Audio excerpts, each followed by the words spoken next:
Young Tony couldn't get back to sleep because he had had a really bad dream. He got out of bed, went downstairs where his dad was watching the television. They had a chat about when's the best time to go to bed. Tony was so frustrated because he had a busy day at school tomorrow. The hours were rolling on and it was getting later and later. Dad was listening to his son's concerns. Eventually, Dad said, "Tony, I can help you get to sleep, but you need to trust me. It's going to sound a little odd, but this is what you need to do.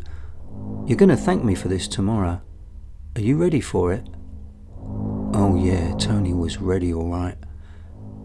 His dad started to instruct that Tony should return to bed and say out loud, "Derek, I need your help. Derek, I really need your help." Tony said, "Who's Derek?" Dad told him, "When I was a young lad, I couldn't sleep. And after all these years, I still do this today. If I have a nightmare and I wake up, I lie in bed asking for Derek's help. And then once I fall asleep again, I'm in another safe dream where Derek meets me and helps me with my nightmare. You got to try it and see." Young Tony was thinking, what has my dad been smoking? And then he thought, what have I got to lose? After their little chat, Tony poured himself a glass of milk and returned to bed. And just like his dad instructed, he laid on his bed, looking up at the ceiling.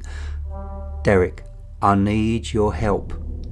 Tony thought for a moment that Dad was really pranking him. But then very quickly Tony fell into a deep sleep. Tony was in dream world.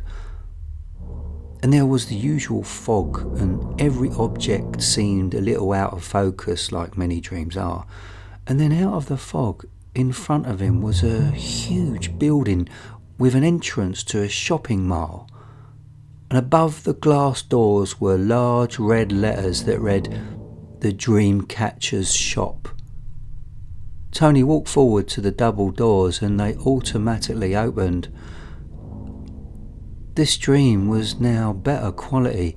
It was as good as 4K, 3D, virtual reality, perhaps technology that's not even been invented yet. He walked inside this huge warehouse and all he could see was floor to high ceiling of rows and rows of white shelves, aisle after aisle, with different objects of all sizes, shapes and bright colours. He noticed small glass bottles of pills, large steel toy-like creatures that he's never seen before. They were like weird props for another alien movie perhaps. He stared at their monster eyes because they actually looked so lifelike. Tony wasn't scared. He felt safe here. And then he heard whistling from a distance. The whistling was getting louder. Then a man in a cool white suit turned the corner and slowly walked down the aisle towards Tony. The guy is bald, wears glasses, and Tony guessed, yeah, this must be Derek.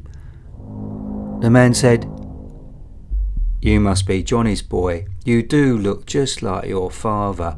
I was expecting you. Had a bad dream, have you?" So here's Tony having a dream and meeting someone that knows his dad. Tony thought, how weird is this? A bit freaky, but pretty cool at the same time. Derek said, "I've helped your dad out with his nightmares for many years, even before you were born.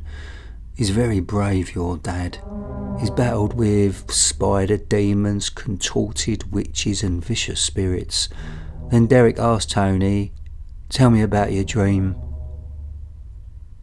Tony explained that his dream was set in a beautiful park and he witnessed 4 witches. They were gliding fast, about 2 feet above the ground, attacking people and then eating them. There was screaming and lots of blood. Derek asked Tony to describe the witches. They were dressed in black, like I've seen in books. They had big black eyes and pale white faces, like I've seen in the films that my dad watches. I remember I could actually smell them. They stank so bad. Derek suddenly interrupted Tony. "I know what you need to do and you need to do it fast. I'm going to give you something that won't make any sense to you, but when you return to your dream, the witches, all 4 of them, We'll be waiting for you this time, and what I'm going to give you now will come to life when the witches come for you. Do you understand?" Tony nodded. Derek gave Tony some coiled up cardboard about 15 inches long. "If you have any more bad dream problems, come back and see me." Tony walked out of this magical store, and in no time at all he was back to where the horror happened in the park in his nightmare. He was standing on a narrow concrete path between green grass lawns. Up ahead the four witches were gliding very fast direct towards Tony, their balding blonde hair flowing in dream wind. Tony could hear their hunger screams for his flesh, and as the witches approached Tony, they were just about to smash into him, and Tony held out the cardboard roll in front of him. The witches immediately slowed down and surrounded the teenager and stopped moving and stopped their attack screams. The cardboard roll morphed into a colourful bunch of beautiful flowers. The witch's black eyes seemed to fill up with black tears. One of them spoke. "No one has ever given us flowers before." Their black eyes turned to yellow, and all four witches smiled for the first time ever. They were happy. Happiness was a feeling they've never experienced. All the witches ever wanted was to be loved. They turned and moved on their way to celebrate this strange, wonderful emotion.